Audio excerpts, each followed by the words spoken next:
Welcome back to the Deep Dive. We are traveling back, way back to the late 19th century. It was a time when transformation wasn't just about, factories and railroads. Right. It was fundamentally changing things for the individual soldier. So today, we're focusing our deep dive on, the genesis of modern firearm design. The Mauser Model 1871. Yeah, this is a big one. It really is. This wasn't just a minor upgrade. It was more like an engineering blueprint that basically changed how the world built bolt-action rifles forever. And our sources today, they let us really zero in on that critical moment, that transition point. Transition from what exactly? From the old ways, cumbersome muzzle loaders, those early, sometimes fragile breech loading systems, right, into the era of modern precision firearms. So we're distilling the engineering genius, the performance in the field, and the really quite amazing legacy of this 1871 Mauser. Okay, so that's the mission then. To unpack why a rifle designed way back in 1871 by the Mauser brothers, Paul and Wilhelm. The famous brothers, yeah. Why it became the sort of DNA for generations of super reliable precision rifles that came later. Like its really famous successor, the Model 98. Exactly. It's the rifle that kind of proves that excellent functional design. It's timeless. Okay, let's set the scene a bit more. Paul and Wilhelm Mauser, they deliver this design in 1871. Europe's going through massive industrial changes, military shifts. Huge shifts. And Germany, just unified, fresh off winning the Franco-Prussian War, they were laser focused on modernizing their army. And that focus led them straight to this rifle. Pretty much. It became their first bolt-action system adopted for military use. That was a big commitment. A commitment to what? Speed, power. Speed, precision, and maybe most importantly, durability. Moving away from those old massed volley tactics. So it's a real leap of faith in this new rotating bolt technology then. Absolutely. Full confidence. They saw the potential. When you actually look at the 1871, its physical form sort of screams that German engineering confidence, right? And it does. The sources really emphasize how utilitarian it is. No frills. You see that long, heavy barrel, solid steel. No fancy engraving or anything. No, it's a study in uncompromising utility. You've got that contrast.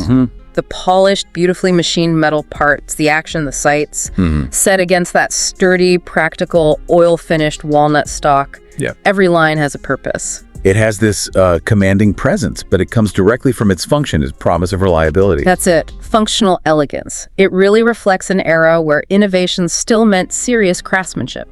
Okay, so aesthetics aside, let's dive into the mechanics, because that's where the real revolution happened, isn't it? That's the heart of it. The central mechanism, the Mauser action itself, it solved so many problems that plagued earlier breech loaders. How so? It became legendary, not because it was complex, but because it was elegantly strong, simple and tough. This 1871 design is universally seen as the foundational seed for modern bolt actions. Okay, let's unpack that seed then. Inside the mechanism, what made the 1871 action immediately better than, say, the Drace needle gun it was replacing? Well, primarily it was just the sheer robustness of the bolt itself, and the whole system was designed for reliability above all else. Robust. The bolt in the 1871, it had a large, sturdy diameter, much stronger, capable of handling higher pressures than older designs. Plus, the two-piece firing pin and a simpler cocking mechanism made it safer and more durable too. But the real star, the defining Mauser innovation, has to be the extractor, right? That part was key, especially under tough conditions. Oh, absolutely. This is a critical technical point. The 1871 featured this massive, non-rotating blade extractor. Unlike many others at the time that used smaller, weaker claw extractors, the Mauser's big hook was built for pure power. It was designed to yank that spent brass out reliably no matter what. Fouling, sticky chambers, didn't matter. And that reliability wasn't just like a nice bonus feature. It was essential because of the ammunition they were using. Exactly. The 11 by 60 millimeter are black powder cartridge. Black powder, okay. Precisely. And black powder is notorious for two things: huge clouds of smoke and really severe corrosive fouling. Right. It gums everything up. It could practically weld the empty cartridge case to the chamber walls after firing.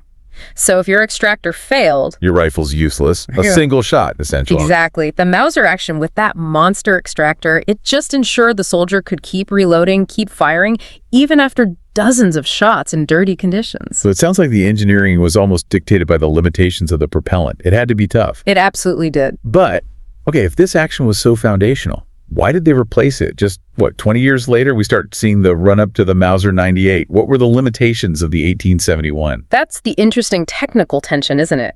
While it was incredibly robust for its day, the 1871 locked the bolt using a single locking lug. Okay. It was located at the rear of the bolt body near the handle.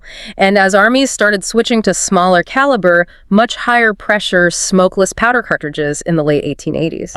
The pressure difference. Yeah, that single rear lug just wasn't enough for the significantly increased pressure from smokeless powder. Got it. So the 1871 was kind of perfect for black powder technology, but its architecture, that single rear lug, needed to evolve for the chemistry of smokeless powder. Precisely. Which the 98 solved, famously, with those dual front locking lugs and the third safety lug. That's the one.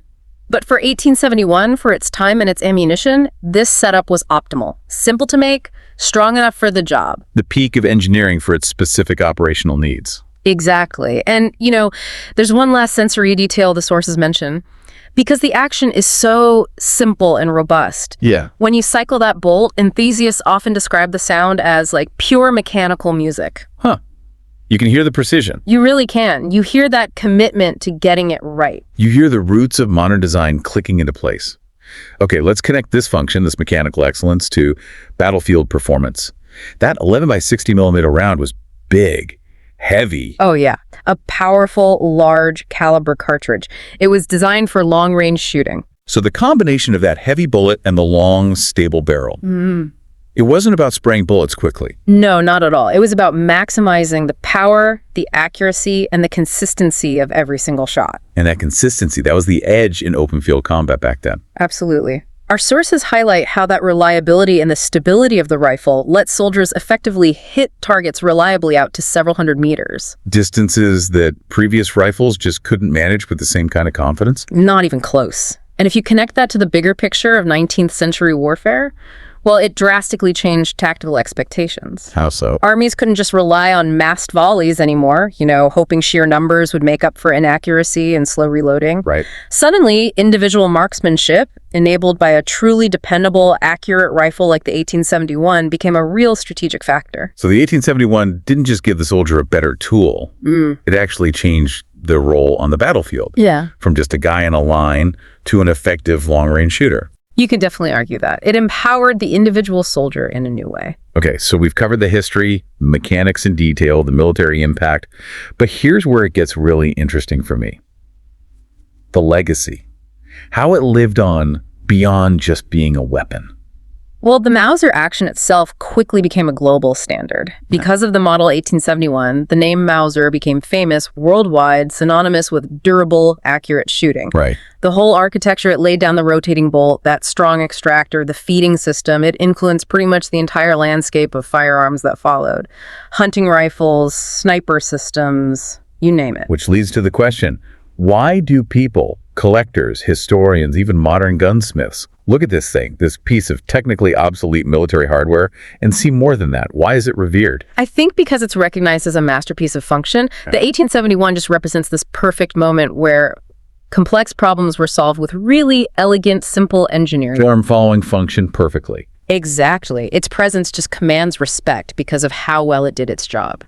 You could call it the pinnacle of late 19th century industrial design in its field. It really is like a bridge, isn't it? It connects those older, sometimes unreliable, handcrafted weapons of the past with the mass-produced, high-precision tools of the future. The 1871 embodies an era where innovation was still built on meticulous craftsmanship and solid engineering. Yeah, and when you handle one today, you really feel like you're connecting directly with the origin point of reliable, repeating firearm design. It's quite something. Okay, so let's try and summarize this deep dive. The Mauser 1871 was foundational. It introduced a rotating bolt action whose strength and simplicity were just, unprecedented for its time. Right. And critically, it solved that extraction reliability problem, which was essential for black powder. And in doing that, it created a design blueprint that only needed relatively minor tweaks, mainly in the locking system. To handle smokeless powder, yeah. And remained dominant throughout the entire 20th century. Amazing. So what does this all mean for us, looking back? I think the 1871 really demonstrates how our relentless focus on durable, functional engineering perfection. in a specific field like military arms. Right. In a high-stress field, how that can create a design legacy that ends up influencing countless other things, other industries for, well, over 150 years now. True excellence, built on solid technical ground, just lasts. It really does endure. Absolutely. So we'll leave you with this thought to chew on. What other historical artifacts can you think of? Things designed purely for function, for absolute utility, maybe an early watch, a specialized old camera, a classic hand tool. Things built for job. Yeah. And now today, we look back and revere them almost as art, simply because their mechanical perfection was so flawlessly executed that their design still resonates and influences us today. It's a great question. Until next time, keep thinking critically about the things that last. Keep digging.